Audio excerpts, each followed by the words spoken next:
आज पढ़ना है वैदिक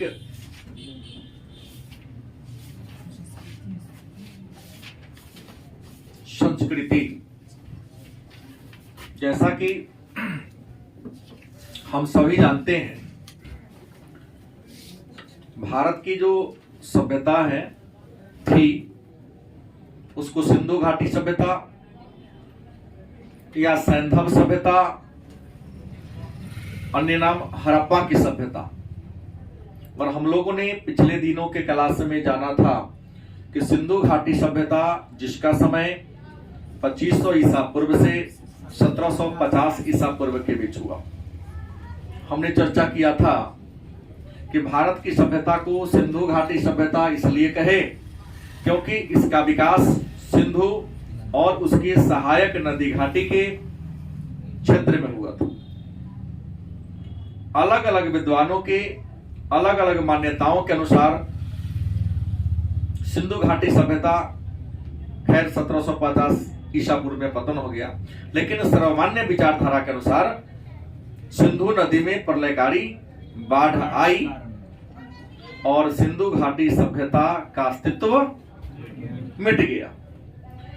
जहां पर सिंधु घाटी सभ्यता थी भारत के उत्तर पश्चिम सीमा पर, तो सिंधु घाटी सभ्यता के पतन के 250 वर्ष बाद लगभग सिंधु घाटी सभ्यता जहां पर थी, कहां थी, तो सिंधु और उसके सहायक नदी घाटी के क्षेत्र, वर्तमान पंजाब में आधा पड़ता है, वही रखा होगा तुम्हारा, देख लो, पंजाब में आधा पड़ता है, पाकिस्तान में आधा, इंडिया में पड़ता है। तो जहां पंजाब है उसी में सिंधु घाटी सभ्यता का, उसी क्षेत्र में सिंधु घाटी सभ्यता का क्या हुआ, विकास हुआ। लेकिन जब सिंधु घाटी सभ्यता 1750 ईसा पूर्व में पतन हो गया तो वहीं पर एक नई संस्कृति का, एक नई परंपरा का विकास हुआ। उसका नाम पड़ गया वैदिक संस्कृति या वैदिक सभ्यता। और वैदिक सभ्यता के समय की बात करें तो वैदिक संस्कृति या वैदिक सभ्यता का समय 1500 BC टू 600 BC। मतलब वैदिक संस्कृति या वैदिक सभ्यता का बाद में सुबह में आओ। वैदिक संस्कृति या वैदिक सभ्यता का समय 1500 ईसा पूर्व से 600 ईसा पूर्व के बीच माना जाता है। मन में एक प्रश्न होगा कि 1500 ईसा पूर्व से 600 ईसा पूर्व की जो अवधि है इसका नाम वैदिक संस्कृति क्यों रखा हमने, वैदिक सभ्यता हमने क्यों कहा। 12वीं कक्षा आप लोग पढ़ के आए हैं, वहां इस टॉपिक को हमने पढ़ाया था। थोड़ा विस्तार से जानना है इसलिए जीएस के फैकल मोड में इसको पढ़ना जा रहे हैं, लेकिन परिभाषा तो ही होगा, थोड़ा बदल के कह सकता हूं। तो इसका नाम वैदिक सभ्यता इसलिए पड़ा, मतलब 1500 ईसा पूर्व से 600 ईसा पूर्व के बीच की जो अवधि है इसको हम वैदिक सभ्यता इसलिए कहते हैं क्योंकि यहां पर वेदों की रचना हुई। मतलब 1500 ईसा पूर्व से 600 ईसा पूर्व के बीच में क्या लिखाया था, वेद। इसलिए इसका नाम हमने क्या कह दिया, वैदिक संस्कृति। अन्य शब्दों में कहा जाए, थोड़ा सा अच्छे शब्दों में कहा जाए तो ये हो सकता है इसके बारे में जानकारी, इसके बारे में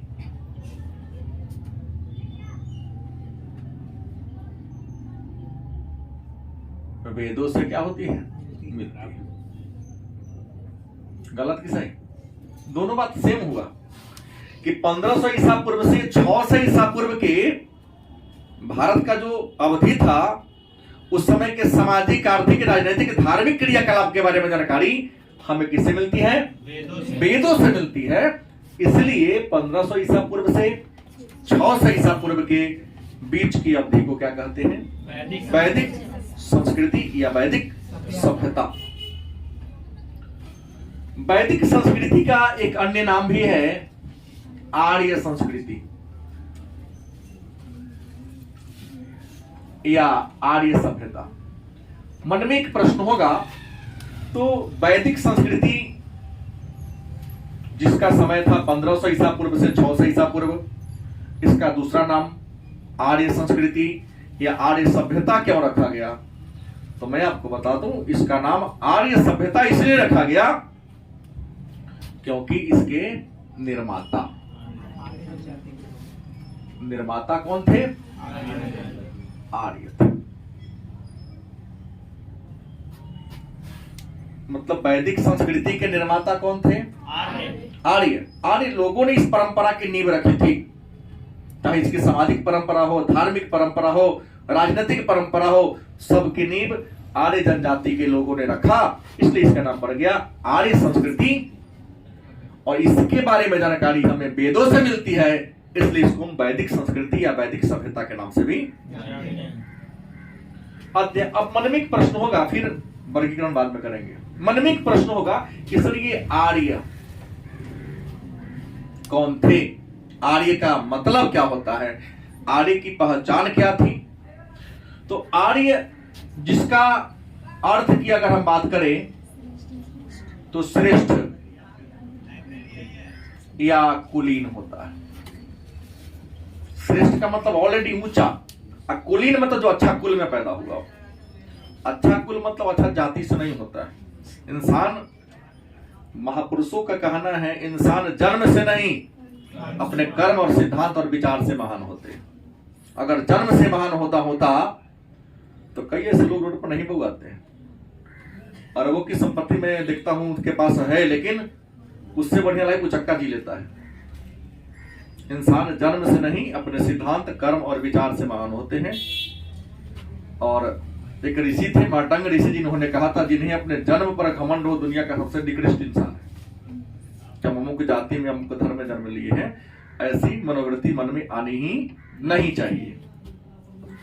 तो आर्य का अर्थ क्या होता है? श्रेष्ठ। और सौभाग्य की बात यह है कि हम सब आर्य प्रजाति के ही हैं। हिंदू बाद में बने, मुसलमान बाद में बने, क्योंकि वैदिक काल में ना कोई हिंदू था ना कोई मुसलमान था। हमारे समाज के ठेकेदारों ने अपने धार्मिक और राजनीतिक स्वार्थ को पूरा करने के लिए समाज का जाति और धर्म में क्या कर दिया? बंटवारा कर दिया। तो भारत के खास करके आर्यावर्त के जितने लोग हैं वो सब आर्य प्रजाति के हैं, मतलब हम लोग श्रेष्ठ और कुलीन हैं। अब प्रश्न है कि आर्य थे कौन?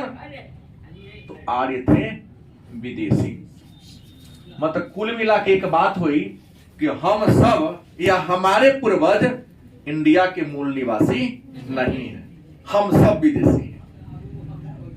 एक बार लोकसभा में प्रश्न आया था, उम्मीद है 2022 की घटना है, नहीं वही जो नया नागरिकता अधिनियम बना है, उसी समय हल्ला के समय किसी ने प्रश्न किया था कि हल्ला करदार कौन है? आप भी तो विदेशी हैं। बात को दबाया गया कि कहो तो पूरा लोग विदेशी है, जमीन के ग्रोह थोड़ी ना है, तो प्रकृति के द्वारा दिया गया चीज है। तो आर्य रियल में थे क्या? विदेशी का मतलब होता है जो दूसरे देश का हो, जिसकी नागरिकता किसी अन्य देश का हो, उसे हम विदेशी कहते हैं। और मैं आपको बता दूं कि जब विदेशी थे तो यह किस देश के थे? किसी ने आर्कटिक प्रदेश कहा, किसी ने ध्रुवीय प्रदेश कहा, किसी ने हिमालय क्षेत्र कहा, किसी ने दक्षिण भारत कहा। लेकिन सर्वमान्य विचारधारा को यदि मान लिया जाए तो सर्वमान्य विचारधारा के अनुसार आर्य मध्य एशिया के थे। कहां के थे? माने आर्यों का मूल निवास स्थान अस्थाई कहां के निवासी थे? मध्य एशिया के निवासी थे। और यह विचार जिस विद्वान ने दिया, उस विद्वान का नाम है मैक्स मुलर। और इस बात को सभी लोगों ने स्वीकार भी कर लिया लगभग। अब प्रश्न है, आर्य अगर विदेशी थे तो इनकी भाषा क्या थी और यह किस भाषा परिवार के थे? तो आर्यों की भाषा की बात करें तो आर्यों की भाषा क्या थी? और भाषा परिवार की बात करें तो भारूपीय, यह भारूपीय भाषा परिवार की थी। यदि आप आज क्लास 6 के एनसीईआरटी का पुस्तक पढ़ के आए हैं तो वहां देखिए असमिया, बंगाली, डोगरी, मराठी, पंजाबी, जितने भी भाषा है, सभी भाषा का जन्म इसी भारोपीय परिवार से हुआ है। सभी भारोपीय परिवार की भाषा है। अगर आप एनसीईआरटी पढ़े हैं तो नहीं पढ़े तो कोनो बात नहीं, पढ़े थे तो भारोपीय परिवार के ही हम सब उत्तर भारत के और पूर्वोत्तर भारत के जितने भी लोग हैं, चाहे वो जिस भाषा को बोलते हो, सभी भाषा भारोपीय परिवार की ही है। तो आर्य किस भाषा परिवार के थे? उनकी भाषा रियल में क्या थी? संस्कृत भाषा। अब वो इनका समाज कैसा था? क्योंकि प्राचीन काल में जबकि मैं कहानी कर रहा हूं उस समय राष्ट्र का विकास नहीं हुआ था, राष्ट्र शब्द आया ही नहीं था। क्या गांव का तो विकास हुआ ही नहीं था। लोग झुंड में रहते थे। कहां रहते थे? झुंड में, ग्रुप, समूह में रहते थे। तो आर्यों की जो समाज था वह समाज क्या था? कबीलाई समाज था। आर्यों का समाज कैसा था? कबीला माने झुंड, लोगों के समूह को क्या कहते हैं? झुंड कहते हैं। ये लोग ग्रुप में रहा करते थे। तो आर्यों का समाज कबीलाई था। अब भाई कबीला होने का मतलब ज्यादा सभ्य शायद नहीं था, झुंड में रहते थे। लेकिन अपनी चूंकि श्रेष्ठ परिवार में पैदा हुए थे, भले ही ये झुंड में रहते थे, लेकिन हर झुंड का एक नियम था, अपनी एक नीति शास्त्र थी। उस नीति के अनुसार ही सभी लोग क्या होते थे? चलते थे। और उस नीति शास्त्र को तय करने वाला उस कबीला का हेड व्यक्ति होता था। उन्हें कबीला का एक सरदार होता था जो पूरे कबीला पर, कबीला के प्रशासन पर, सामाजिक, आर्थिक, राजनीतिक व्यवस्था पर कंट्रोल करने का काम करती थी। तो कबीला का जो हेड होता था, भले ही फिल्मों में आपने कहा हो कि सरदार होता, नहीं, राजन कहा जाता था। क्या कहा जाता था? राजन। और मैं बता दूं कि कबीला के सरदार को राजन कहा जाता था और राजन का पद वंशानुगत था। वंशानुगत का मतलब हो गया कि राजा के मरने के बाद उसका बेटा ही राजा बनेगा। लेकिन वंशानुगत होते हुए भी राजन पर नियंत्रण करने वाली संस्था थी। राजा का पद भले ही वंशानुगत था, लेकिन राजा अपना मन से कुछ भी काम नहीं करती थी। किसी भी कार्य को करने से पहले वरिष्ठ लोगों का समूह होता था या लोगों का समूह होता था, उन लोगों के समूह से विचार विमर्श करती थी, उसके बाद ही डिसीजन लेती थी। ऐसा नहीं कि प्रधानमंत्री कहते नरेंद्र मोदी ताना शाह है तो अपना मन से कुछ नहीं करते हैं। यह भी सदन में कैबिनेट की मीटिंग बुलाते हैं, अलग मंत्री परिषद के नहीं बुलाते हैं, लेकिन कैबिनेट मंत्रिमंडल की तो मीटिंग होती है। मंत्रिमंडल के मीटिंग में बात तय होती है, तब जाके बात आगे बढ़ता है। तो यहां भी राजा का पद वंशानुगत था। नियम था कि राजा का बेटा ही राजा बनेगा, लेकिन राजा पर नियंत्रण करने के लिए, ताकि राजा निरंकुश ना हो जाए, अत्याचारी ना हो जाए, राजा पर नियंत्रण करने वाली दो संस्था थी। एक संस्था का नाम था सभा, दूसरी संस्था का नाम था समिति। अब सभा और समिति क्या थी? तो राजनैतिक संस्था थी। कैसी संस्था थी? राजनैतिक संस्था थी। काम क्या था?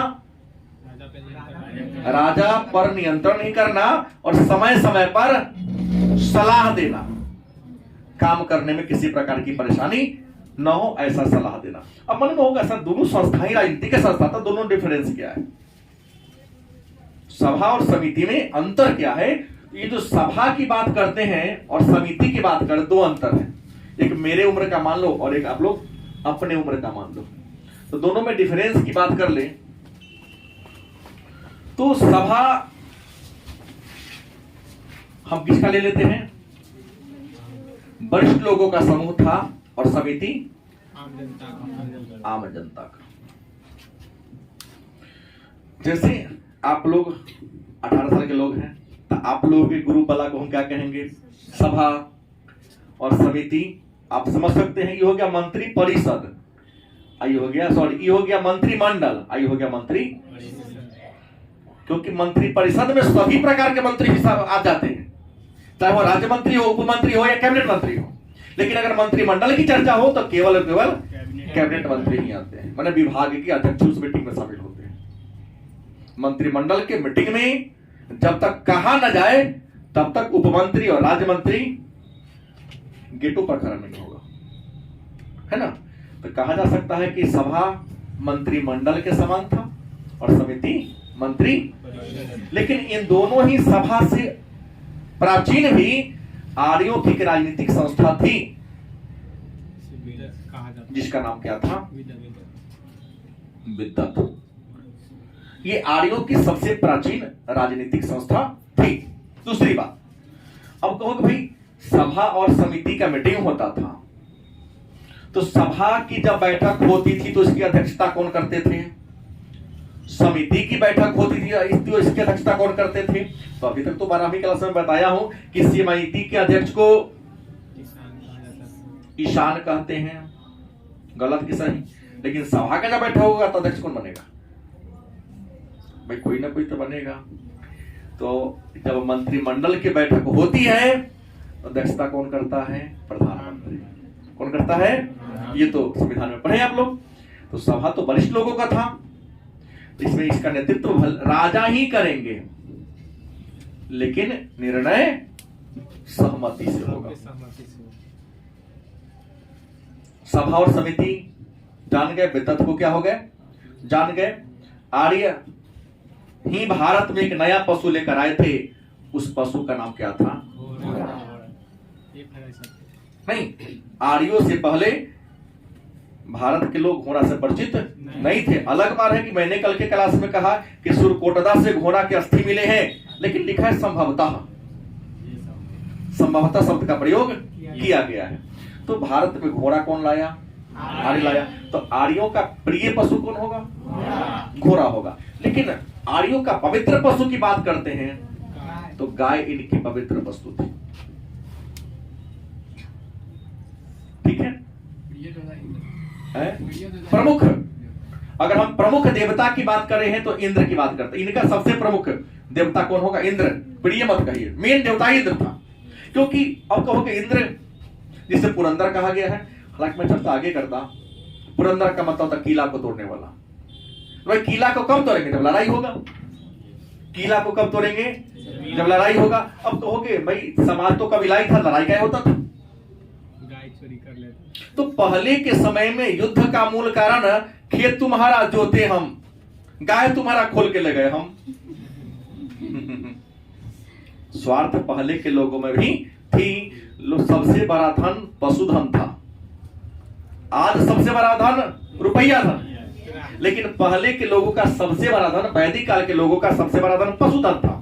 पशु ही सबसे बड़ी उनकी संपत्ति थी। तो पशु की चोरी हो जाती थी और पशु की खुदाई होती थी, उसके लिए गवेष्टि शब्द का प्रयोग किया गया, आगे चर्चा होगी। गवेष्टि शब्द का प्रयोग किया जाता था, और जिसके दरवाजे पर उसका गाय मिलेगा लड़ाई हो। उसके बाद अपने साम्राज्य को बड़ा करने के लिए, कबीला को बड़ा करने के लिए, जमीन को हड़पने के लिए, इन कारणों से क्या होता था, लड़ाई होता था। लड़ाई का दूसरा तीसरा कोई कारण ये आपको 6 वाला बुक में दिया, मैंने भी अध्ययन किया उसको। तो इंद्र प्रमुख देवता थे। इंद्र को पुरंदर कहा जाता है। इंद्र की पूजा इसलिए करते थे कि लड़ाई में उनकी विजय हो। गलत सही।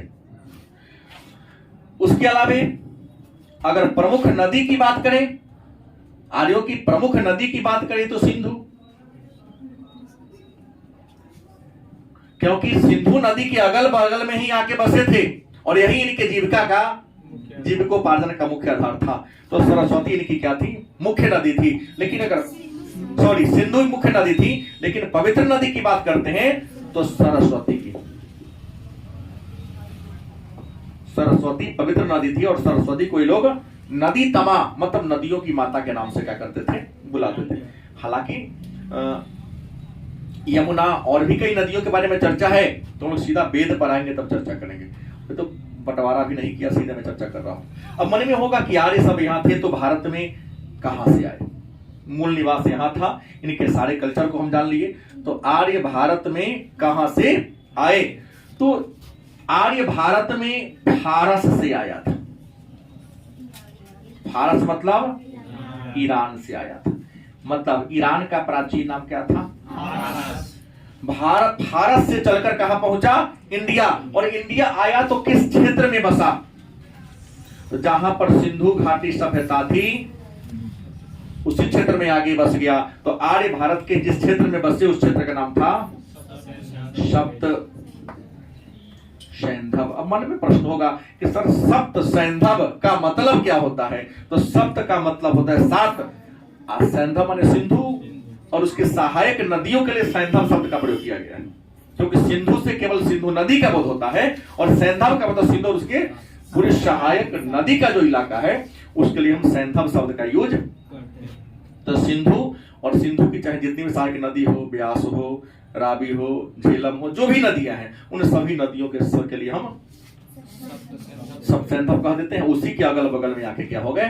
बस गए। लेकिन यदि आपसे राज्य का चर्चा कर दे कि किस राज्य में बसे, राज्य होगा पंजाब। 5 जोराब, पंचजोर माने 5 नदियों की भूमि को हम पंजाब के नाम से जानते हैं। यहां तक जान गए। अब जानते हैं जो वैदिक काल है या वैदिक संस्कृति जो है, अध्ययन की सुविधा के लिए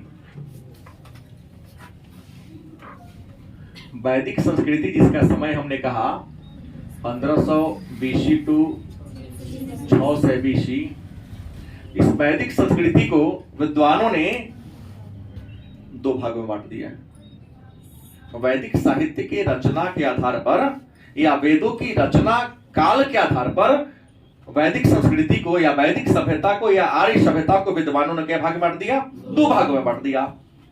पहला जो नाम है उसका नाम है ऋग वैदिक काल। क्या नाम है? ऋग वैदिक काल। और आपको बता दें ऋग वैदिक काल का एक और नाम है पूर्व वैदिक काल। और दूसरा जो है इसका नाम है उत्तर वैदिक काल। ऋग वैदिक काल की बात करें तो ऋग वैदिक काल का समय था 1500 BC टू 1000 BC, मतलब 1500 ईसा पूर्व से 1000 ईसा पूर्व के बीच के समय को ऋग वैदिक काल के नाम से जानते हैं। अब सवाल है कि 1500 ईसा पूर्व से 1000 ईसा पूर्व के बीच का जो टाइम है, बीच का जो समय है, इसको ऋग वैदिक काल क्यों कहते हैं? तो ऋग वैदिक काल कहने के पीछे रीजन है इस काल में ऋग्वेद की रचना हुई थी। वेद कितने हैं? 4। तो चारों वेद में जो सबसे पहला वेद है ऋग्वेद, इसकी रचना का समय संभवतः 1500 ईसा पूर्व से 1000 ईसा पूर्व के बीच हुई, इसलिए ऋग वैदिक काल। मतलब आज से लगभग 3500 साल पहले संभवतः अगर देखा जाए तो, क्योंकि हम लोग अभी 2023 में जी रहे हैं तो 2023 में 1500 जोड़ देंगे क्योंकि ईसा पूर्व में है। अजय नहीं है, नहीं तो ज्यादा डिवेट कर देता हूं, हटा देता हूं। हाँ, तो सीधे 500 पर ले जाता। तो प्रश्न है कि 3500 साल पहले इसकी रचना हुई। अब प्रश्न है ये उत्तर वैदिक काल क्यों नाम पड़ा? ऋग्वेद के अलावे भी 3 गो और वेद हैं। ऋग्वेद के अलावे भी अन्य 3 वेद है, जैसे तो उसके रचना का काल है 1000 BC टू 600 BC, मतलब 1000 ईसा पूर्व से 600 ईसा पूर्व के बीच अन्य 3 वेद। नाम मैं आपको दे दूं, कुछ लिखना वहां पर है।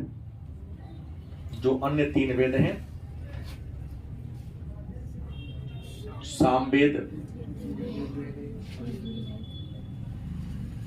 यजुर्वेद और अथर्ववेद। ये जो 3 गो अन्य वेद हैं, और एक वेद तो लिखा गया 1500 ईसा पूर्व से 1000 ईसा पूर्व में, बाकी जो 3 गो वेद बच गया सामवेद, यजुर्वेद और या 1000 ईसा पूर्व से 600 ईसा पूर्व के बीच लिखाया इसलिए इसका नाम क्या पड़ गया? उत्तर वैदिक। अच्छा, अब कहेंगे जो वेद कितने हो गए? चार। 2 मिनट के लिए और चर्चा कर रहा हूं। वेद 4 हो गए, वेद 4 हो गए। और आपको पता है कि वेद को सीधे हम लोग कह देते संस्कृत भाषा में लिखा गया, गलत है। वेद को संस्कृत भाषा में नहीं लिखा गया है, वेद को प्राक संस्कृत भाषा में लिखा गया है।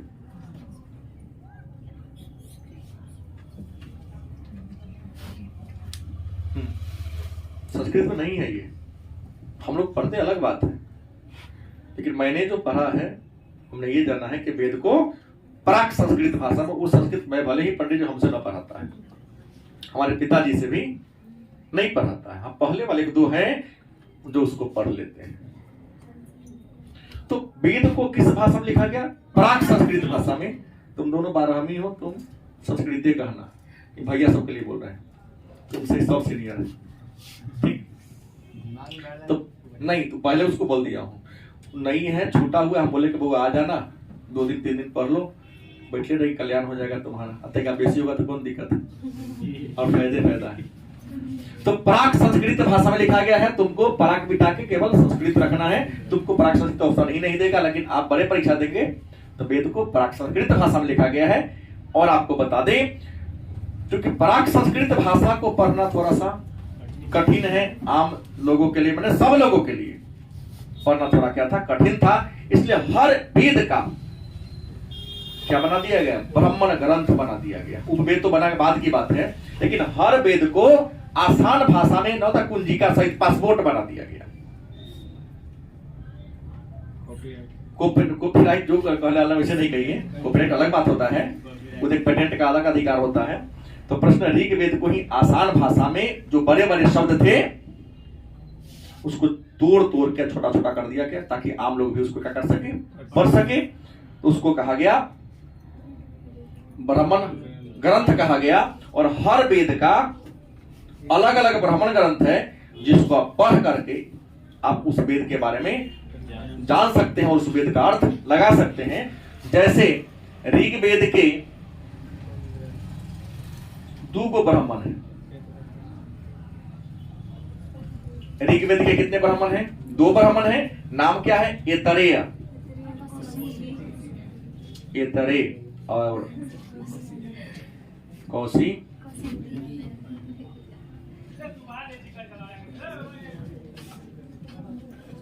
कौशिकी। सामवेद की बात कर लें तो सामवेद के भी 2 हैं। सामवेद के भी ब्राह्मण कितने हैं? 2 इसके ब्राह्मण हैं। और इसके दोनों ब्राह्मण का नाम है शतपथ एंड तैतरीय ना होगा, वाजस्नेय। और यजुर्वेद का कितने हैं?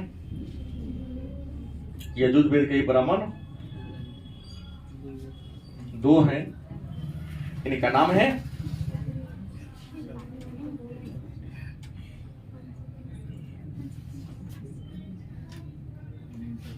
कुछ गलती लिख दिए क्या?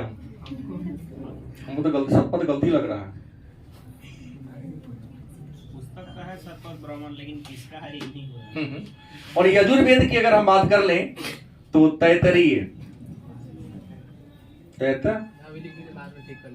कौन हो गया? तैतरीय हो गया। और इसका होगा शतपथ। और यहां शतपथ आपको क्या करना पड़ेगा? हटाना पड़ेगा। इसका हो जाएगा पंचविश हो जाएगा। और अथर्ववेद का एक ही है, हम क्या है? गोपथ। सबका अपना अपना लिखा गया। इसकी भाषा संस्कृत है, इसकी भाषा क्या है? संस्कृत है। क्या है?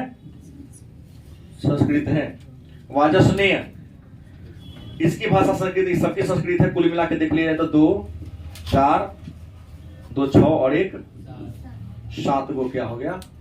ब्राह्मण ग्रंथ हो गया। अब इनके बाद क्रमिक रूप से एक एक वेद के बारे में हम लोग क्या करेंगे? जानेंगे। और किस वेद की क्या खासियत है सो देखेंगे।